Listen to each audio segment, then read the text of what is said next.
tu gente maravillosa, la gente que está detrás del micrófono, y al musicalizador también, que nos pone unas músicas terribles.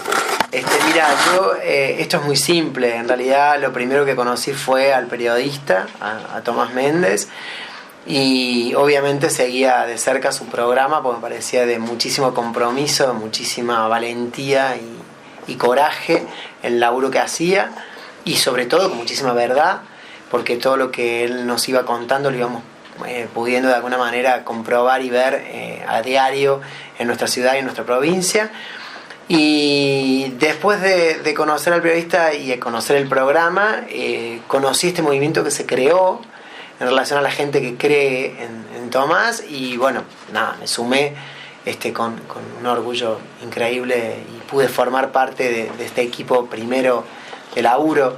Desde mi lugar, por supuesto, poner un granito de arena, porque hay una gente que labura al lado de ellos y trabaja que no te puedo explicar, vos lo debes conocer, lo debes haber visto en el consejo, gente joven, gente que está recorriendo los barrios, que está barriendo la ciudad para saber qué es lo que nos está pasando, y desde ese lugar realmente me enamoré del equipo de trabajo.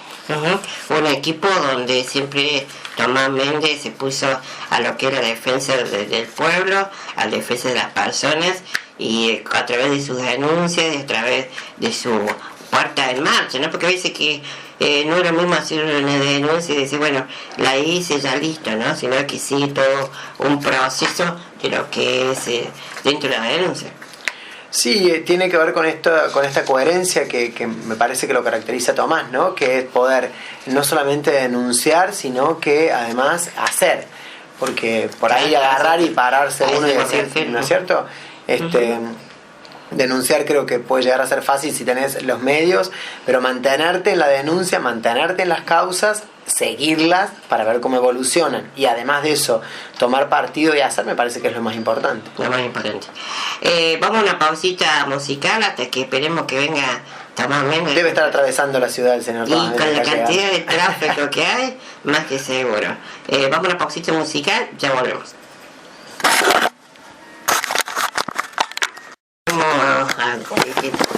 Tenemos el bloque musical, muy linda la música que está pasando en la Ópera, que estamos con Lalo disfrutando la música hasta que venga Tomás Méndez, que ya lo tenemos acá presente en nuestra mesa. Tomás Méndez, donde queremos saber mucho sobre Tomás Méndez, parte de su vida, su trabajo, que es tan amplio este trabajo que hay por hacer, ¿no? Ya tiene una carita muy cansada, ¿no? Que viene trabajando, te presentamos. Muy buenas tardes, ¿cómo estás, Tomás? Bien, muy bien. ¿Cómo no te bien? Todo bien, muy bien, gracias. Estaba en buena compañía por lo que veo, ¿no? ¿Con Lalo? Sí, muy buena compañía, la verdad. 5 minutos. 5 minutos. Después de 5 minutos se me empieza a complicar la buena compañía.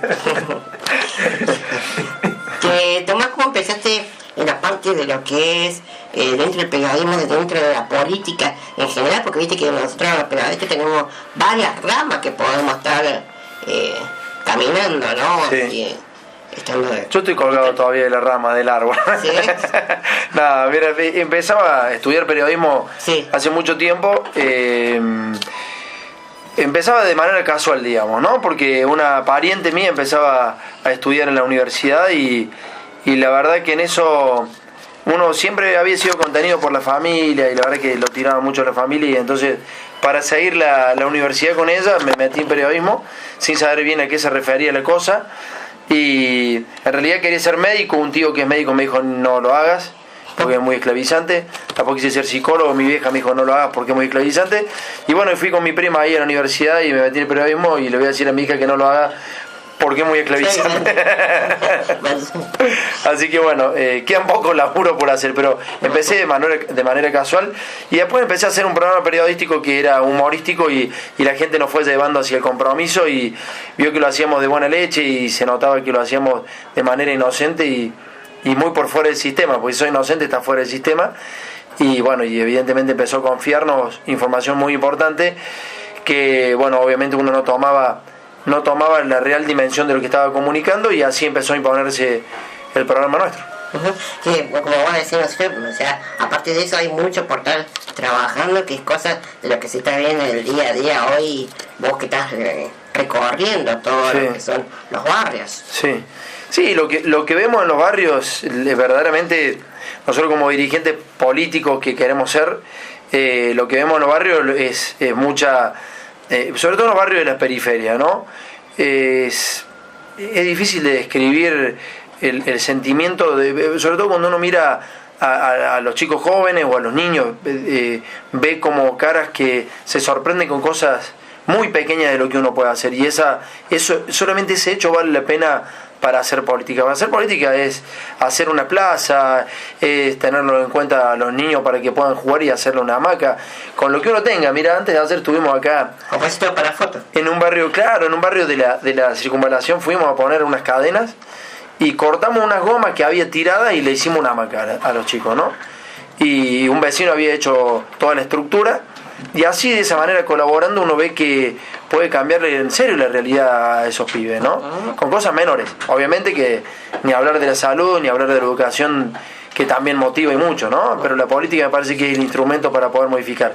El periodismo es un buen instrumento para analizar. Es una herramienta, ¿no es cierto? Donde puede ser también el periodismo como un puente, ¿no sé, como un anexo para que puedas llegar, ¿no? Que hay muchas cosas que mejor no se puede llegar, y el periodista ayuda a estar destapando eso, ¿no? Si un periodista lo hace con buena leche, sí. Si es un instrumento de la política, no.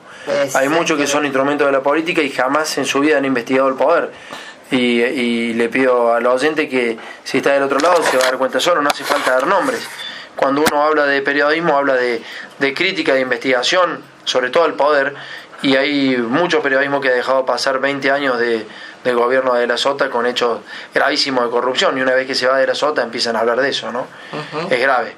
¿Por qué siempre vos ves que cuando se va un político se habla sobre eso? Claro. Y no muchos hablan de lo cuando está transcurriendo, ¿no?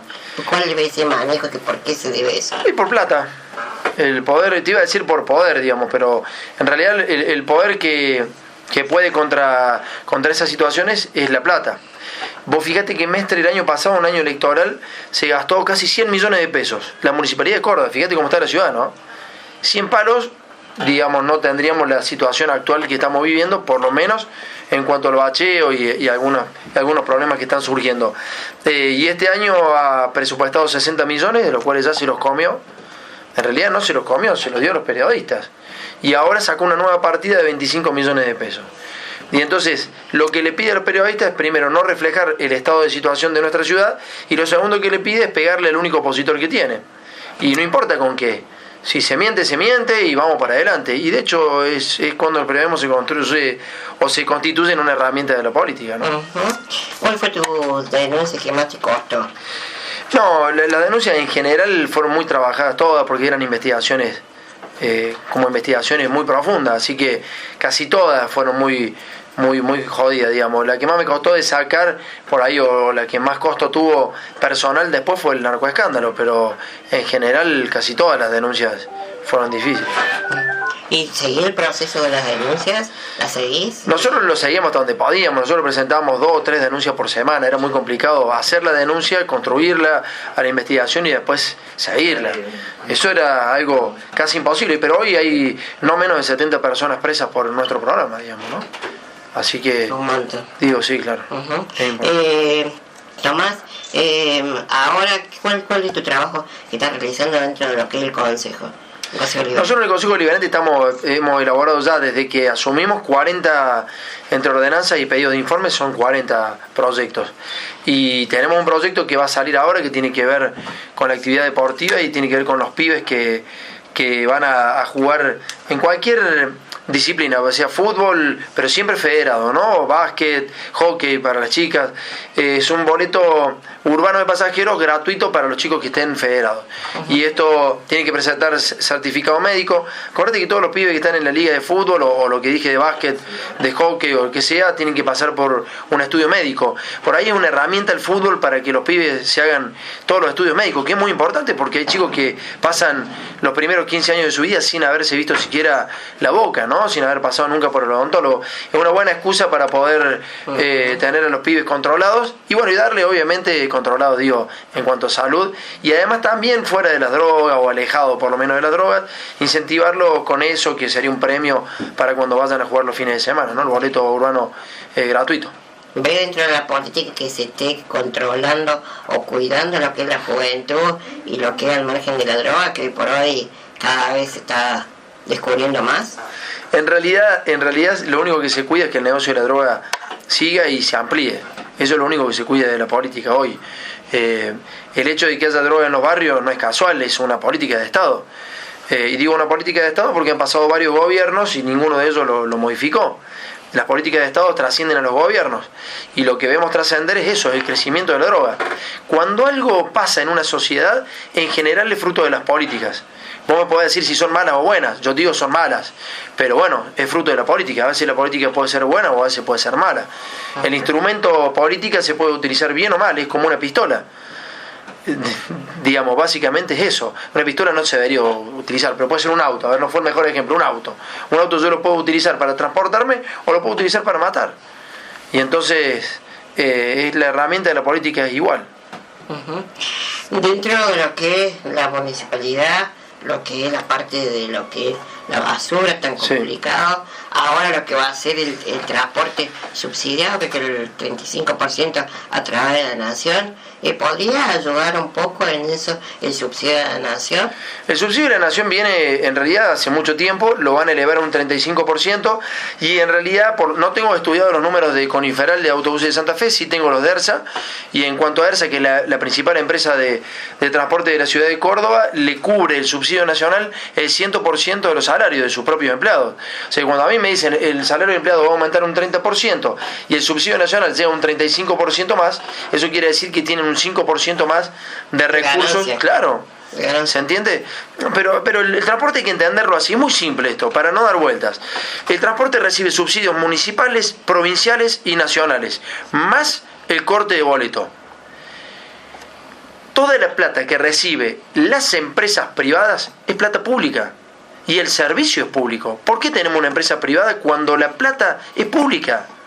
¿Se entiende? Yo a la empresa privada le estoy dando a los clientes. Es como tener una farmacia y que sea la única farmacia en todo Córdoba y que además atienda a los empleados municipales. Yo le doy cliente cautivo. O sea, un usuario del transporte público de pasajeros no puede elegir tomarse el 71 u otra línea. Tiene que ser el 71 o el 71. ¿Se entiende? Porque el 71 pasa por su casa y llega a donde él quiere ir. Pero no tengo otra línea que le compita. Es decir, no hay libre mercado. ¿Por qué tenés una empresa ante una situación monopólica? Bueno, perfecto. No quieren transparentar los números, porque es el negocio de las empresas privadas junto al intendente, que los trajo de allá de Corrientes cuando su padre era interventor.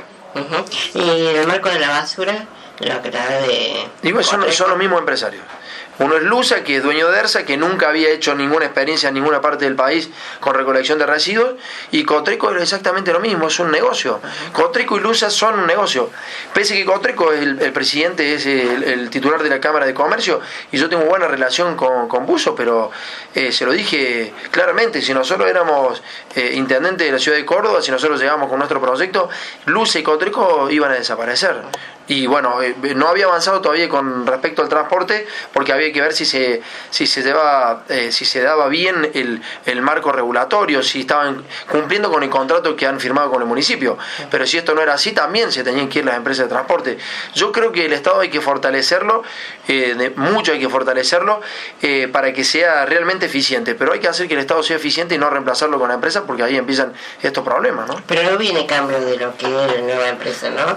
Estuve hablando con el sindicato de lo que es de ellos, y decir que estaban esperando el cambio, que estaban todos los camiones ya preparados para estar el camión de oro. Estamos hablando de recolección de residuos o transporte. No, hay recolección de residuos sí en Lusa y Cotreco, y después solamente para la limpieza de la ciudad, barrido, va a ir el ente municipal.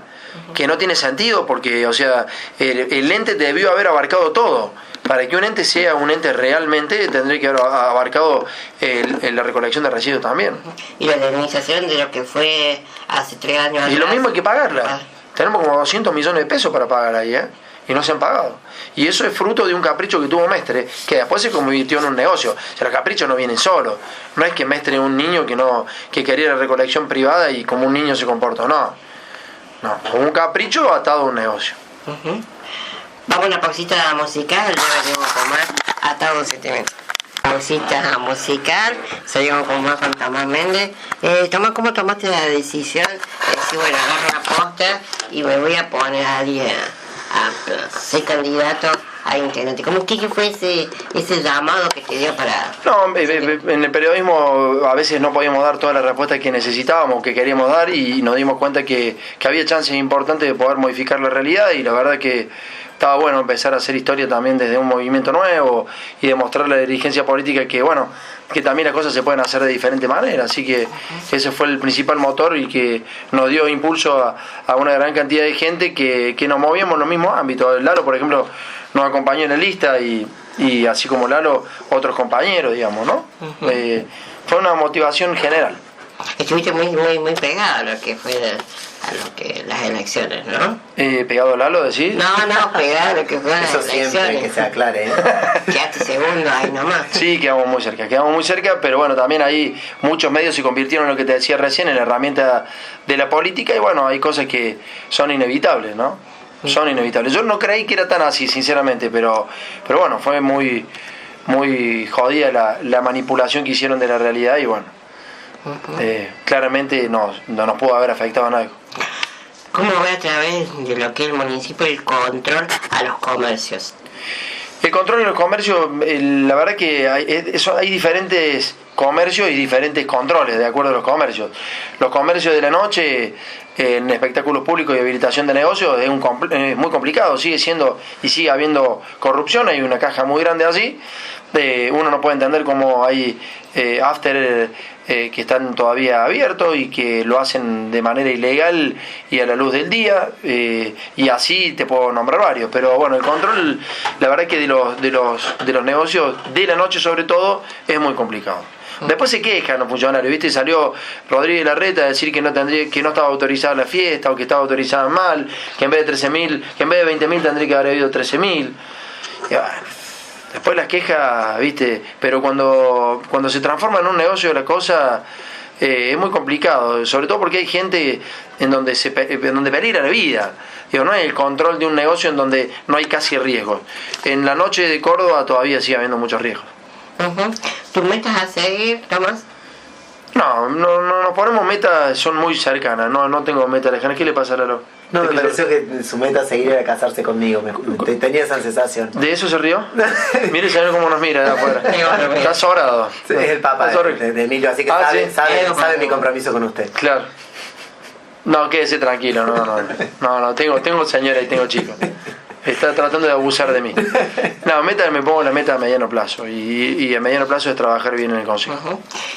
Si tuviera que estar como intendente en estos momentos, ¿qué es lo que sería lo más que estaría cambiando más radicalmente, en el sentido lo más fuerte, lo más rápido? Radicalmente nada, porque radicalmente nos está yendo mal.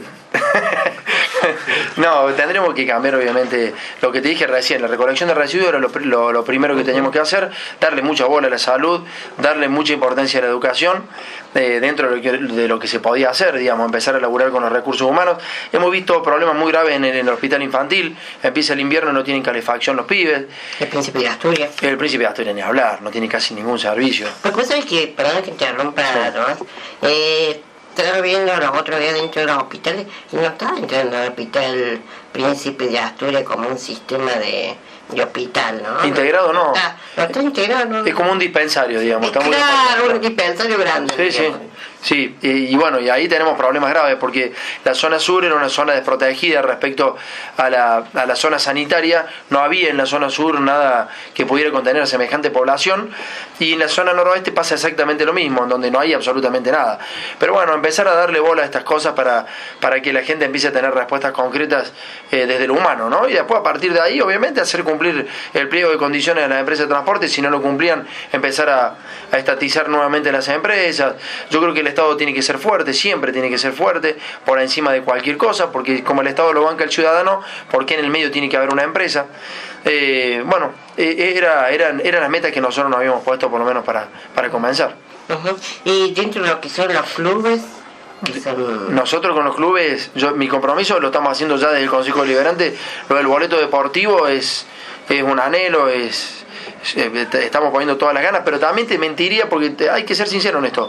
Si nosotros hubiéramos llegado a ser intendente de la ciudad de Córdoba, los clubes estaban en una segunda etapa. La primera etapa es sí o sí tratar de suplir todas las falencias que tiene hoy la sociedad respecto a la educación y a la salud, sobre todo municipal, y después avanzar obviamente nosotros habíamos propuesto 6 centros de atención para los adictos y sus familias, Sí. centros de contención primarios, eso también era muy importante en nuestro esquema de gobierno, y bueno, empezar por ahí, y en segunda etapa íbamos a ir y avanzar por los clubes para que también sean centros en donde podamos contener a los pibes para que no se nos vayan, ¿no?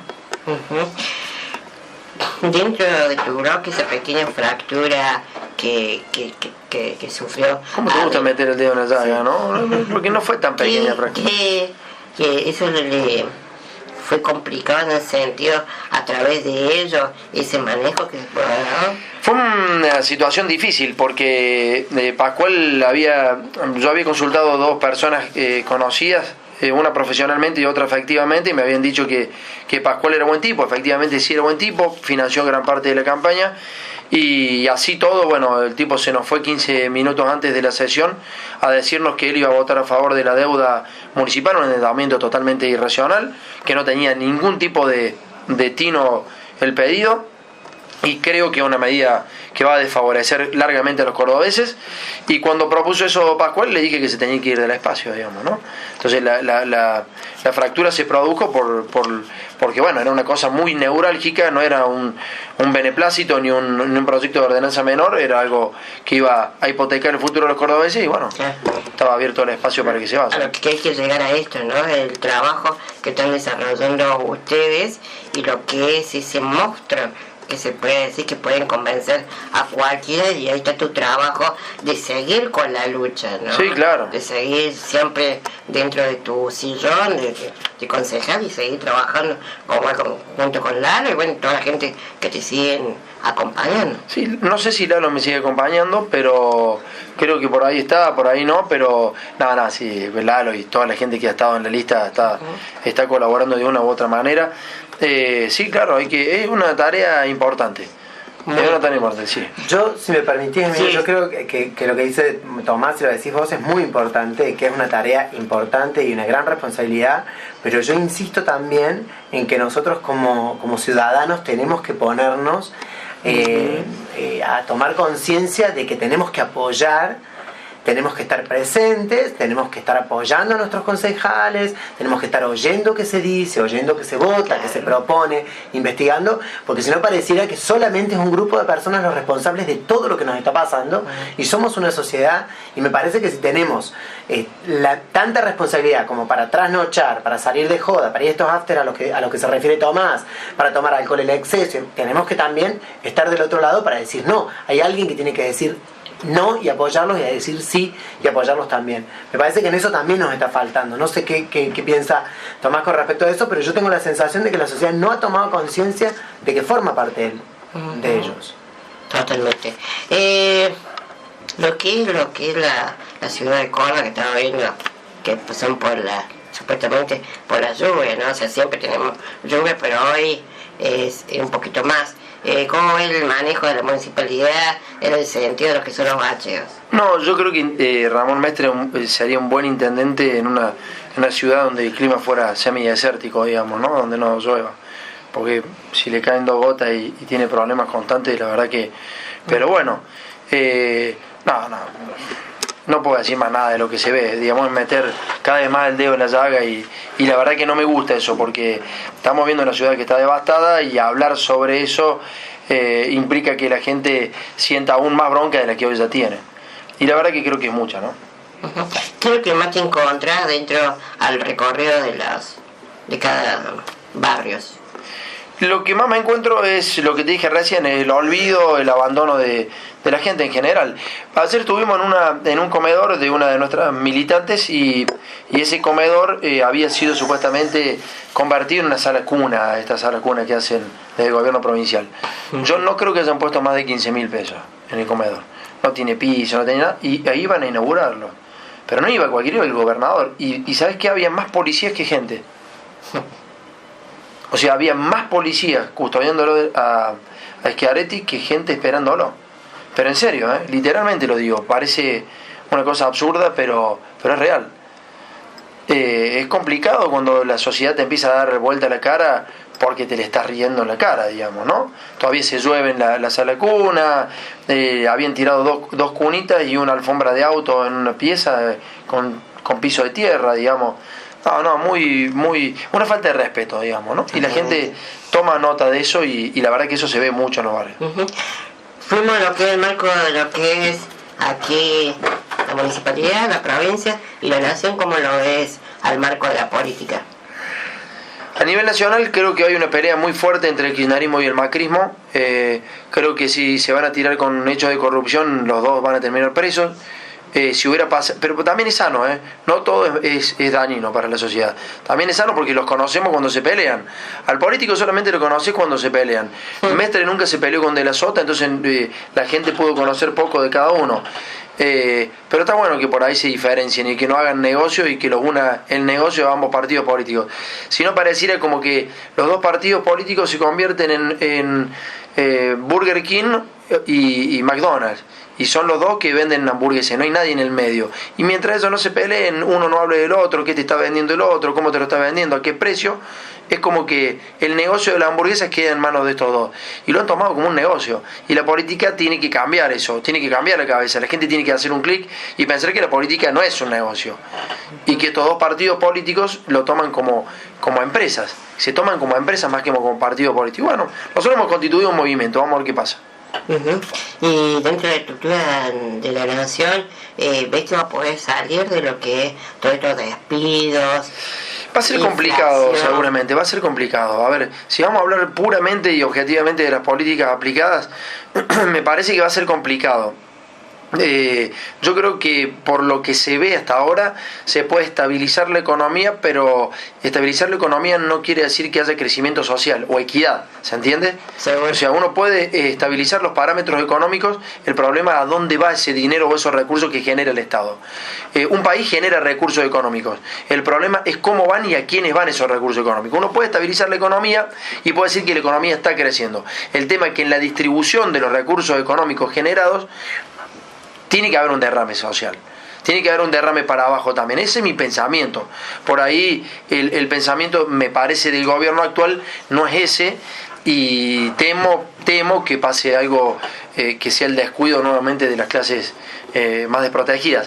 Si bien, y en esto no quiero que me corran, creo que en el kirchnerismo hubo mucho robo y creo que el kirchnerismo es el fin del kirchnerismo, ¿no?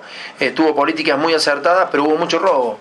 Y entonces cuando hay robo se plantea como una tapia, ¿no? Entre la sociedad y el partido político. Porque ganaron bien, ganó Néstor Kirchner, después ganó 2 veces Cristina y hasta ahí todo bien. ¿No es como que se desgastó en el mismo...? No, chorearon. Nada se desgasta si vos haces las cosas bien. De hecho, para mí hay políticas que la implementaron y fueron muy buenas. Y no puedo reconocer políticas buenas de la Sota, o muchas. Sí, hay algunas que sí, en cuanto a algunas políticas que fueron buenas de la Sota, pero me cuesta reconocer que de la Sota sea un tipo que haya pensado en los excluidos. Me parece que el gobierno kirchnerista tuvo algunos aciertos en ese sentido. Pero bueno, son ladrones. Y si vos sos ladrón, te la tenés que bancar. No podés estar en política también, no podés tomar al Estado como una empresa. Ya para cerrando sobre esto, en todos los medios se está hablando del famoso casino que se hizo en Miramar. ¿Cómo lo vemos dentro de tu enfoque? Bueno, eso es De la Sota como empresario y no como político. Un De la Sota que, mira, ahí tenés claramente el ejemplo. Te voy a dar la exclusiva. Pero ahí tenés el ejemplo. Esto es el hotel de Miramar, ¿no? Sí. Y entonces yo te decía que hay 2 partidos políticos que toman a la provincia como una empresa y que se la reparten entre los dos. Perfecto. El Miramar, en ese casino, se divide en 2 partes del juego. El juego lo tiene SET, la compañía de entretenimiento y turismo, ¿sí? Uno es Rogio y el otro es Caruso. Rogio es De la Sota y Caruso es el radicalismo.